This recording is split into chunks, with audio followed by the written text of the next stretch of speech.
우리 옆에 분하고 같이 이런 평화 인사 나누기 원합니다. 주 예수 그리스도의 평화가 함께하길 원합니다. 앞뒤로도 인사하시고 옆에 그 라이브 예배를 보시는 분들도 어색하겠지만 딱 손을 붙들고 예수님의 평화가 함께하길 원합니다. 이렇게 인사하길 바랍니다. 오늘 송영장 집사님 찬양 너무 감사하고 아마 따님이 바이올린도 같이 연주한 것 같은데 너무 은혜롭게 찬양해 주셔서 감사드립니다. 요즘에 코로나 바이러스가 길다 보니까 이제 팬데믹 길어지니까 친구들이 가끔씩 연락을 해요. 왜냐면 이제 분주한 것보다 약간 좀 여유가 있나 보죠, 요즘에. 저도 그런 것 같고. 근데 한 친구가 저한테 유시화 씨가 쓴 새로운 어떤 그런 책을 하나 소개했어요. 제목이 뭐냐면 신이 쉼표를 놓은 곳에 마침표를 찍지 마라.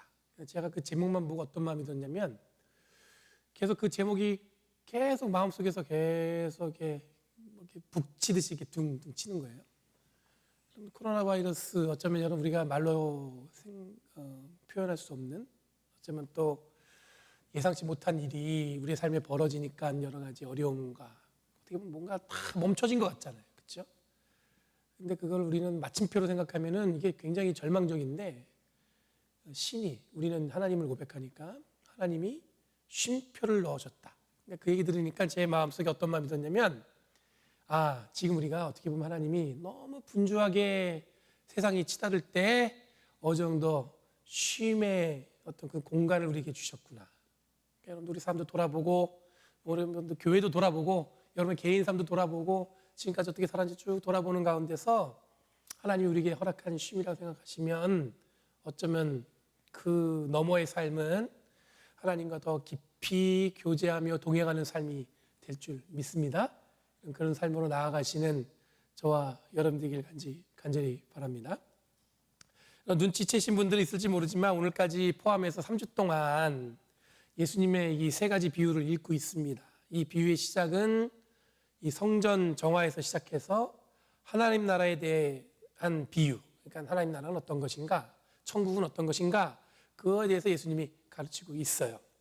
하나님 나라는 여러분들 유대인들도 신앙생활에 굉장히 중요한 주제였습니다. 왜냐하면 하나님의 나라, 우리가 천국에 가서 사는 삶을 소망하는 것처럼 그럼 유대 신앙도 굉장히 하나님 나라는 중요한 주제였죠.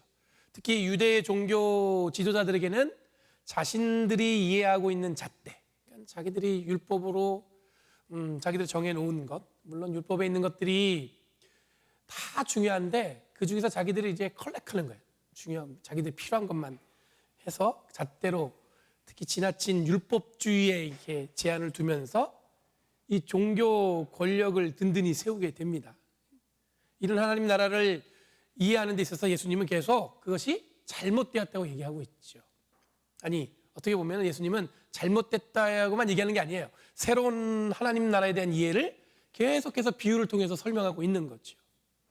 그런데 예수님의 설명하는 하나님 나라의 이해가 당시의 유대 종교 지도자들에게는 굉장히 부담스러웠던 이야기인 것 같습니다. 하지만 다른 유대인들에게는 어쩌면 분명히 기쁜 소식이었습니다. 그러니까 여러분 생각해 보면 복음은 누군가에게는 부담이지만 누군가에게는 기쁜 소식이에요. 복음을 듣는 순간에 어떤 사람이 그게 너무 기쁘고 감사한 게 넘치는 사람도 있겠지만 그 얘기를 들으면 어떻게 돼요? 근심하는 분도 있겠죠. 오늘 본문에 보면 어떤 왕이 아들의 혼인잔치를 잘 마련했습니다. 성대하게 준비했습니다. 그리고 종들을 시켜서 초대장을 들고 사람들을 초대했어요. 그런데 초대받은 사람들이 자기들의 일을 해야 한다고 잔치에 응답하지 않습니다. 밭일을 가야 한다고 하고 장사를 지내야 한다고 하고 심지어 초대장을 들고 온 종들을 험하게 대요. 그냥 죽여버렸다고 표현하고 있어요.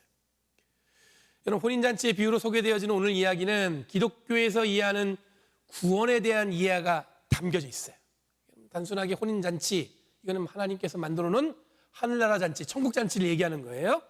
그러니까 여러분 우리가 소망하는 구원에 대한 이해가 오늘 본문에도 담겨져 있다는 것입니다. 잔치를 거부한 이들을 이 왕이 자신의 군대로 다 어떻게 보면 제거합니다.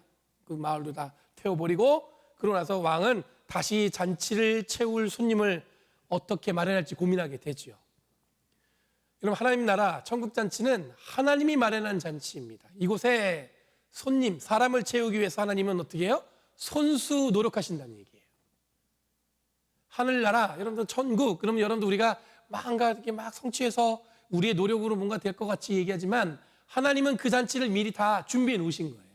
손수 그 잔치를 마련하고 손수 그곳에 사람을 오도록 만드신다. 그게 바로 여러분들 우리가 이해할 하나님 나라 천국에 대한 이해의 첫 번째 시작입니다. 고민 끝에 종들을 거리로 보내서 만나는 사람마다, 이전에는 여러분 초대장을 줘서 그게 아니라 만나는 사람마다 모두 어떻게 해요? 혼인잔치에 초대하라고 명령합니다. 하나님은 처음에는 초대장을 받은 사람에게만 천국 잔치에 초대라고 했는데 이 계획이 수정된 거예요.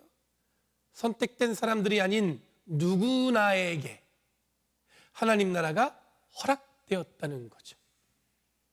여러분, 왕이 계획한 대로 잔치에 사람들이 넘쳐났습니다. 길거리에 만나는 사람마다 잔치가 벌어졌으니까 오라고 했으니까 사람들이 다 몰려들었겠죠. 잔치를 둘러보다 보니까 한 사람이 결혼 예복을 입지 않고 있는 것을 보고 왕이 어떻게 하냐면 그 사람의 손과 발을 묶어서 어두운 곳에 던져버리고는 부름받은 사람은 많으나 뽑힌 사람은 적다는 말씀으로 비유를 마무리하세요.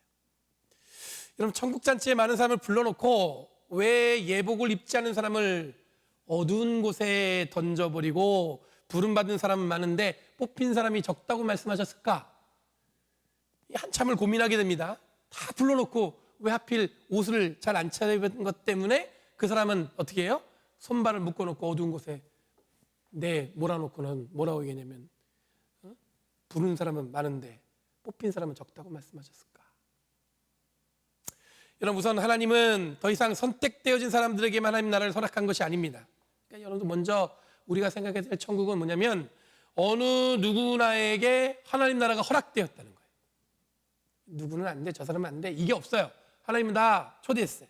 여러분들, 그래서 웨슬리 목사님이 이것을 먼저 베푸신 은혜, 프리비니언트 그레이스라는 걸로 설명하셨어요. 즉 하나님의 은혜는 인간이 결정하기 전에 모든 사람에게 하나님이 어떻게 했어요? 그 은혜를 베풀어 주셨다. 하나님이 먼저 우리에게 은혜를 주신 거예요. 여러분, 부름받은 사람이 많다는 것은 여러분 보편적 은혜의 개념입니다. 보편적 은혜의 개념은 기독교에서 굉장히 중요한 의미예요. 여러분, 우리들이 기독교 교리 중에 가장 중요하게 생각하는 것 중에 하나가 원죄에 대해서 여러분 우리가 배우죠. 원래 우리 원죄, 아담과 하와가 저지른 원죄. 근데 여러분 최근도 아니죠. 꽤 됐는데 원죄가 아닌 원복을 이야기하는 분이 있어요. 매튜 폭스라고 영성학자인데 그분이 쓴 책 제목이 원복이에요. 근데 그 책 내용이 뭐냐면 하나님이 이 세상을 아름답게 창조하셨을 때 이 창세기 읽어보면 우리도 확인할 수 있죠. 하나님이 이 세상을 창조하시면서 어떻게 하셨냐? 기뻐하셨다는 거예요. 그래서 하나님은 우리들에게 뭐냐면 이 세상을 창조하시고 인간을 창조하시고 그것을 너무 기뻐하셨어요. 그래서 원래는 우리에게 복을 주셨다는 게 우리들이 이해해야 할 하나님의 첫 번째 행위예요. 그러니까 원래는 죄가 여러분들 그걸 아담과 하와로 인해서 죄가 생기긴 했지만 그보다도 여러분들 우리가 먼저 생각해야 될 건 뭐냐면 하나님은 우리에게 어떻게 하셨어요? 축복을 우리에게 먼저 주셨다는 거예요. 이런 은혜에도 불구하고 인간이 늘 어떻게 해요? 이 은혜를 저버리는 것을 성경은 기록하고 있습니다. 그렇게 은혜를 받았는데 죄도 저지르고 하나님 부르심에 거부하고 또 불러다 놓으면 어떻게 해요? 또 다른 신 섬기고 성경에 딱 그런 얘기가 적혀져 있죠. 여러분, 보편적 은혜에 의해서 하나님의 사랑으로 하나님 나라에 다 초대되었는데 예전에 살던 삶, 즉 하나님 나라 잔치에 마땅한 잔치 예복을 입어야 함에도 불구하고 예전의 옷을 입고 하나님 나라의 잔치에 온다는 것은 전혀 은혜 받은 자로서의 변화가 없었다는 얘기예요. 다시 말해서 잔치의 음식과 화려함에는 이 관심이 있어요. 그거에만 관심이 있을 뿐 그거에 걸맞는 변화는 갖지 못했다는 얘기죠. 하나님이 다 초대하셨어요. 그런데 초대니까 뭐예요? 야, 잔치다. 얼마나 신나겠어요. 가서 그것만 생각 있는 거야. 그래, 잔치에 가면. 그런데 그에 맞는 걸맞는 옷으로 갈아입는 것. 이게 뭐냐면 그에 맞는 삶으로 변화시키는 삶에는 관심이 없었다는 거겠죠. 하나님의 부르심에 대한 감사와 기쁨 없이 감격 없이 그 자리에 왔다는 것입니다. 그냥 그 잔치 음식만 이게 중요한 거죠. 먹는 거에. 이 말은 하나님의 은혜의 초대에는 응답을 했는데 삶에는 변화가 일어나지 않았다는 얘기입니다. 여러분, 새로운 예복, 하나님 나라의 잔치에 맞는 예복을 입는다는 것은 회개를 통해 혹은 죄의 고백을 통해 그리고 새로운 결단을 통해 하나님께 나아간다는 의미인데, 이미 하나님 나라가 허락되었는데 새롭게 예복을 갈아입지 않은 것으로 어두운 곳으로 쫓겨날 수 있다는 게 오늘 본문에서 보여지는 거예요. 다 된 것처럼 생각했어요. 근데 여러분들, 그에 맞는 변화가 일어나지 않으면 어떻게 해요? 어두운 곳으로 쫓겨나서 그 우리가 가진 줄 알았던, 잡은 줄 알았던 게 어떻게 돼요? 다 빼앗길 수 있다는 거죠.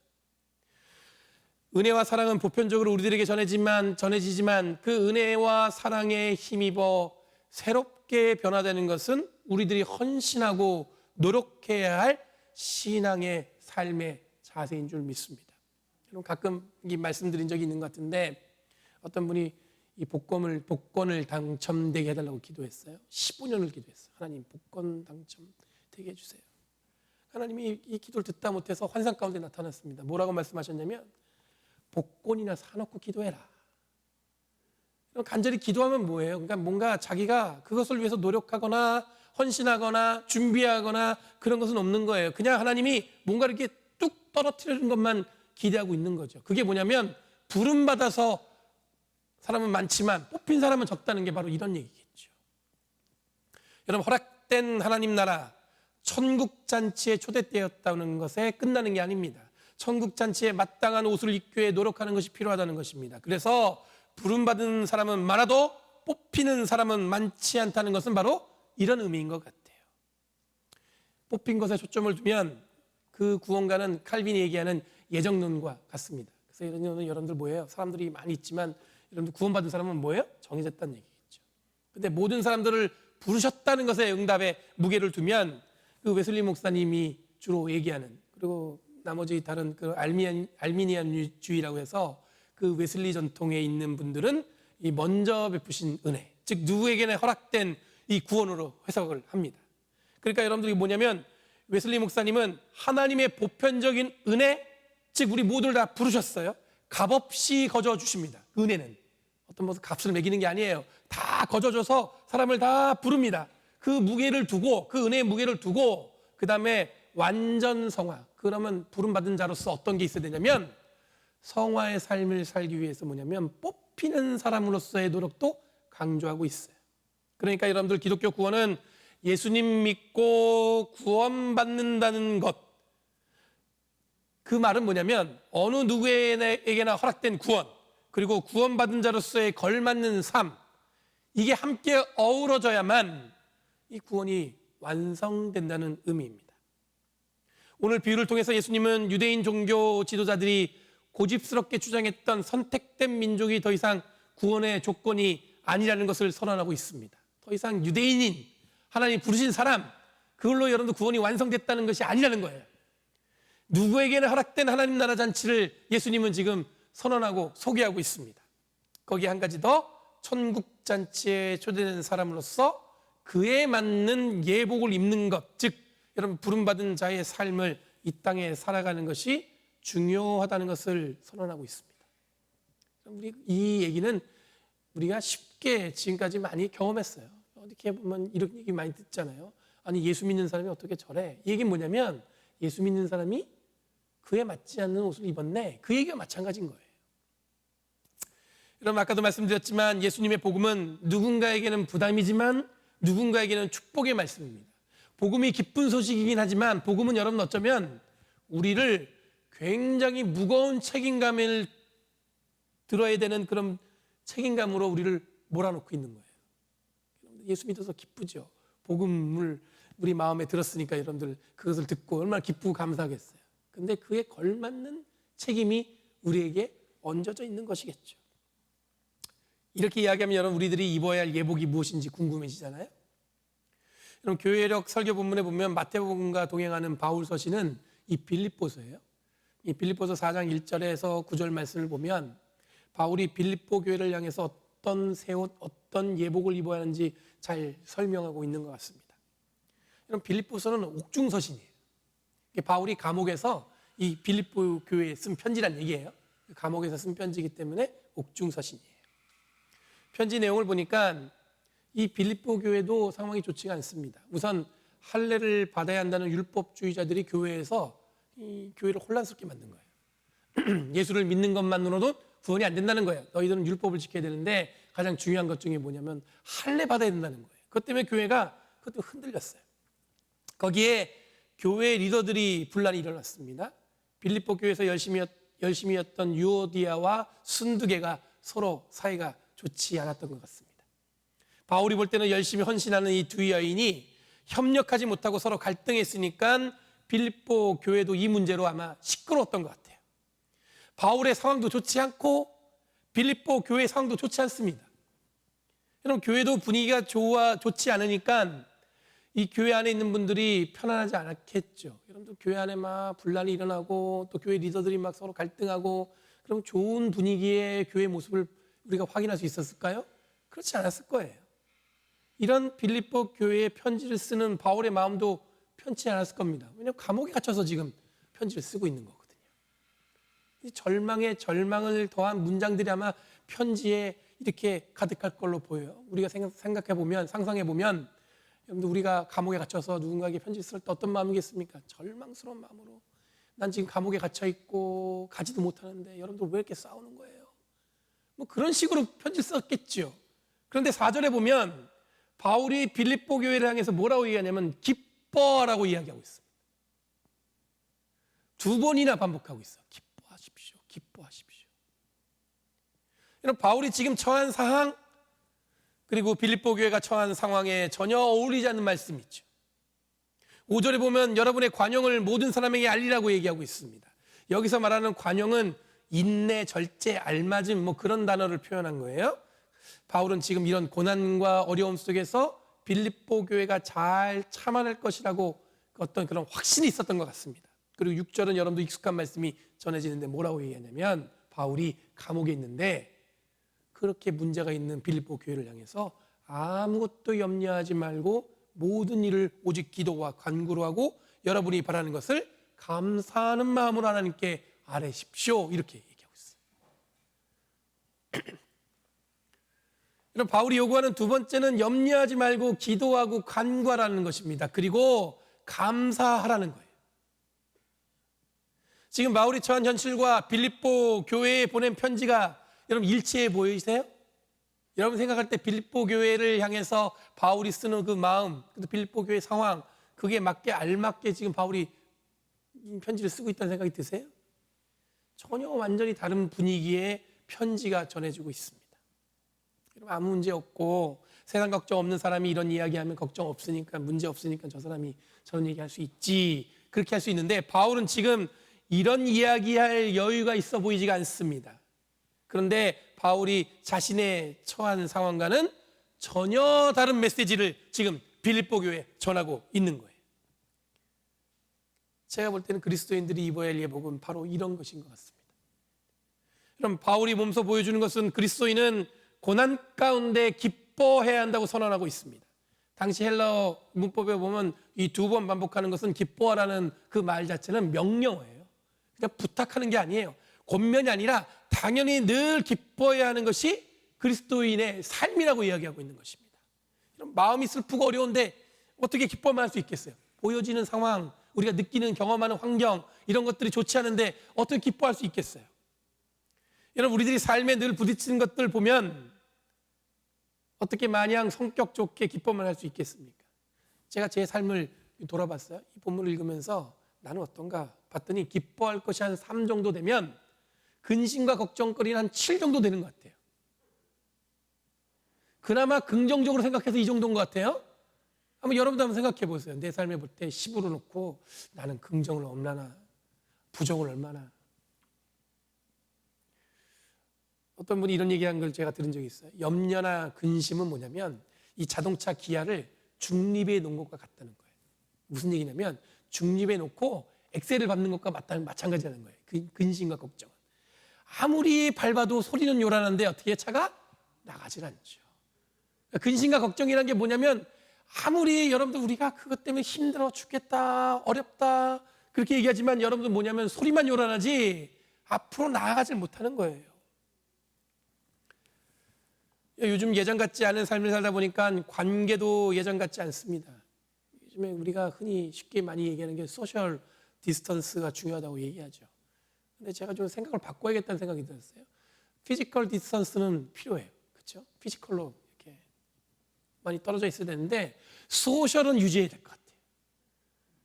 아니 우리가 거리를 둔다고 마음까지도 거리를 둘 필요는 없잖아요. 근데 오늘날 여러분들 자꾸 소셜 디스턴스 하다 보니까 이 마음마저도 멀어진 것 같아요. 제가 어저께 여성교회에서 부탁을 해가지고 산타클라라 교회 가서 그 바자회 물건을 픽업하러 갔어요. 마스크 쓰고 뭐 이러고 이렇게 쭉 가서 드라이빙해서 딱 되는데 그 산타클라라 교회 식당에 딱 들어갔더니 여성교회 회원들이 쫙 마스크 쓰고 앉아서 이렇게 일하는 거 보면서 무슨 생각이 들었냐면 아 이거 좀만 지나면 이렇게 그러니까 옛날 같은 기분이 든 거예요. 제 마음속에. 야 이러면 우리가 사역도 할 수 있고 같이 뭔가 할 수 있구나. 아무리 세상이 소셜 디스턴스 이 질병을 이겨내기 위해서 거리를 두고 있지만 하나님의 사역은 멈추지 않는구나. 조금만 시간이 기다리면 우리가 경험하고 우리가 늘 기뻐했던 일들을 우리가 할 수 있겠구나. 그런 마음이 들었어요. 어떤 분이 요즘에 교회가 목사님 이게 그 우울증, 이 디프레스 때문에 괴로워하는 성도들이 많은 것 같으니까 돌봐야 한다고 저한테 그런 얘기를 한 적이 있어요. 그만큼 우울증에 시달리는 분, 공황장애 이거 괴로운 분들이 많다는 거죠. 요즘 시대 특히 여러분 사람들과 자주 만나지 못하다 보니까 이런 게 많지 않을까 그 걱정이 생길 만한 것 같아요. 그런데 한편으로는 제가 무슨 생각이 들었냐면 신앙은 우울증을 극복하기 위해 갖는 것이 아니라는 생각이 들었어요. 이게 무슨 얘기냐면 사람들이 착각하는 것 중에 우리들의 믿음으로 우리들이 아무 근심 걱정 없고 여러분들 그렇게 살아가는 게 특별한 능력이라고 생각할 수 있어요. 예수 믿으면 우리 근심이 없어야 되는 거 아니에요? 그렇게 쉽게 얘기하잖아요. 근데 여러분 예수 믿고 오래 신앙생활 했지만 근심이 사라진 적이 있으세요? 여러분 예수 믿는다고 근심이 사라지는 거 아니에요. 여러분들 그 특별한 능력이라는 게 뭐 무슨 좋은 부적을 우리가 소유한 것처럼 이거 예수를 믿으면 내 삶은 완전히 아무 문제 없이 평탄하게 사는 게 아니에요. 여러분들 정말로 중요한 신앙생활의 그 힘, 에너지는 어디서 나오는 거냐면 나에게 닥친 고난이 왔어도 그 고난에 내 삶이 움켜쥐임 받는 것이 아니라 그 고난을 내가 가볍게 이겨낼 수 있는 확신과 믿음을 갖는 게 신앙의 힘이겠죠. 여러분 신앙생활은 하나님 나라를 소유하기 위한 삶의 여정이죠. 천국잔치에 가기 위해서 여러분들 우리가 신앙생활 열심히 하는 거 아니겠어요? 우리들이 고백하는 하나님 나라 천국잔치에 걸맞는 예복을 입고 그 잔치를 즐기기 위해 노력하는 것이 신앙생활이라는 거예요. 여러분들 우리가 예수 믿는다는 게 어떤 대단한 부적을 하나 내 마음속에 품고 있는 게 아니라는 거죠. 예수 믿으면 축복받는 것만 이 전부가 아니라는 거예요. 진정한 축복은 뭐냐면 세상이 다 어렵다고 했을 때 그 안에서 기쁨을 찾아낼 수 있고 하나님 주시는 은혜를 찾아낼 수 있고 그 안에서 여러분들 뭐예요? 나 말고 누군가를 생각하고 사랑할 수 있는 마음이 생기는 것 그것이 축복이겠죠. 여러분 예전에 우울증 이런 게 심하지 않았던 것 같잖아요. 옛날에 뭐 없진 않았겠죠. 근데 지금처럼 우리가 이렇게 드러내지 않을 것 같은데 예전에 지금보다 여러분 경제적으로도 더 어려웠던 것 같아요. 함께 웃고 그런데 마음을 나눈 일은 예전에 더 잘했던 것 같아요. 제 얘기가 아니에요. 어른들이 하신 얘기예요. 목사님 예전에는요 그랬던 것 같아요. 그렇게 말씀 많이 하세요. 여러분 우울증, 공황장애 이런 것들이 이제는 여러분 저는 개인적으로는 공동체의 책임이 크다고 저는 믿지만 이런 것들을 이겨내기 위해서 염려와 근심을 이겨내기 위해서 신앙생활하는 것이 목적이 아니라는 거예요. 이런 바울이 그 상황이 좋지 않았어도 그리고 빌립보 교회의 상황이 좋지 않았어도 기뻐하라는 것은 바로 이런 의미에서 우리가 이해해야 될 말씀인 것 같습니다. 생각해보면 여러분 딱 맞는 위로의 말씀은 아니에요. 그렇죠? 마치 뭐냐면 앞으로 이 대학 입시를 앞둔 수험생에게 즐기면서 공부해 이 얘기가 똑같은 얘기잖아요. 그게 와닿진 않지만 정말로 바울은 뭐냐면 그런 상황에서 딱 맞지 않는 상황에서 어떻게 해요? 기뻐하라고 얘기하는 것은 바로 여러분들 그리스도로서 예수 믿는 자로서 새로운 예복을 입은 자로서 이야기할 수 있다는 거예요. 그게 뭐냐면 하나님 나라의 잔치를 우리가 경험하게 될 텐데, 하나님 나라의 잔치는 세상이 지배하는 에너지로 좌지우지되는 게 아니에요. 하나님의 통치, 즉 하나님의 함께 하심을 통해 새로운 질서 속에서 일어나는 사건이라고 저는 고백하고 싶습니다. 신앙생활의 목적은 뭐냐면 하나님의 새로운 질서 속의 삶을 살아가는 거예요. 세상은 이렇게 살아간다 우리한테 자꾸 요구하지만 우리는 그게 아니라 하나님이 통치하는 새로운 질서 속에 살아가도록 하나님이 우리를 어떻게 해요? 초대하셨다는 거예요. 여러분, 바울이 기뻐하라고 아무것도 염려하지 말고 기도하라고 하는 것은 세상이 볼 때는 근심거리이고 걱정거리겠지만 그 문제 중심에는 누군가가 책임을 져야 된다고 책임을 추구하는 게 세상은 맞다고 얘기하지만, 바울은 새로운 질서 속에 살아가는 그리스도인으로서 천국잔치에 걸맞는 예복을 입는 삶으로 이 땅을 살아갔기 때문에 감옥에서도 기뻐라고 부탁할 수 있는 거라고 저는 봅니다. 여러분, 질병이 우리를 움켜쥘 때 세상의 지혜와 지금까지 경험한 의술은 나름대로 판단하고 치료 방법을 정합니다. 하지만 그 치료 방법과 더불어 우리들이 소망하는 것은 뭐냐면 하나님의 새로운 질서 속에서 일어날 기적을 우리가 고백할 수 있죠. 여러분, 기적은 절망으로 삶을 몰아갈 순간에도 하나님의 손길로 치유될 것을 소망하는 마음을 가질 때 이미 시작되었다고 저는 믿습니다. 하나님이 이 가운데 함께 하셔서, 어쩌면 여러분들 뭐예요? 질병이 생기면 고난스럽고 고통스럽잖아요. 왜 또 이런 일이 나한테 벌어질까, 이런 마음이 생기잖아요. 근데 그 마음보다도 뭐가 생기냐면 하나님께서 이것을 치유하실 거라는 소망이 생길 때 기적은 이제 시작되는 거예요. 지금 우리들이 살고 있는 시대에 그리스도인의 믿음이 능력이 드러내지는 것은 첫 번째, 하나님이 우리를 부르셨다는 확신이 있어야 됩니다. 제가 예전에 신학교 갔을 때 동기들이 한 80명 정도 됐어요. 근데 그 중에 보니까 목회하는 친구들이 한 30명 돼요. 근데 그때 1학년 때니까 뭐 고민이 많죠. 근데 그 중에서 저희보다 나이가 많은 형이 있었는데 그 형이 고백하는 것 중에 이런 얘기를 했어요.